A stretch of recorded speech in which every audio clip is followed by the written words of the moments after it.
Paano mag-handle ng strong personality na babae? Para sa akin hindi naman mahirap i-handle ang mga strong independent woman, lalong-lalo na kung may kapasidad kang tapatan siya. Hindi ko sinasabing tapatan mo yung pagiging matapang niya dahil sigurado akong magigera kayo, pero tapatan mo yung mga interest niya sa buhay. Ito yung mga babaeng intimidating, mukhang maldita, mukhang masungit, pero once ma-inlove yan, lalambot din yan. The best way siguro para magkasundo kayo ng isang strong independent woman is i-appreciate mo yung pagiging strong niya. Erespeto mo lang ang mga paniniwala at values niya at syempre dapat ikaw din ang lalaking may pangarap sa buhay katulad niya. Tandaan nyo, ang mga strong independent woman, driven yan sa pangarap niya, ambitious yan, goal and career oriented yan, kaya dapat ikaw na lalaki may pangarap din. Importante din na maging open at honest ka sa kanya. Huwag kang mag-hesitate na kausapin siya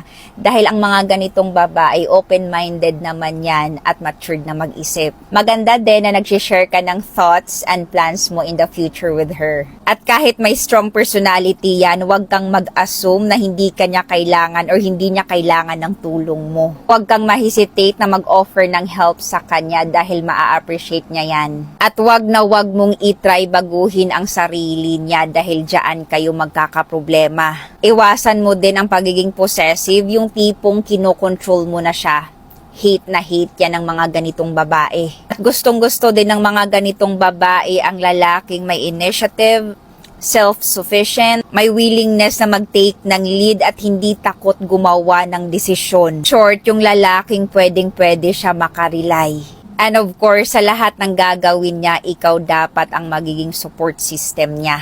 Kung iisiping mabuti, basic lang naman ang mga sinasabi ko. Pero kung hindi nyo alam ang mga strong independent woman, sila pa yung mga taong selfless. Okay? You're welcome.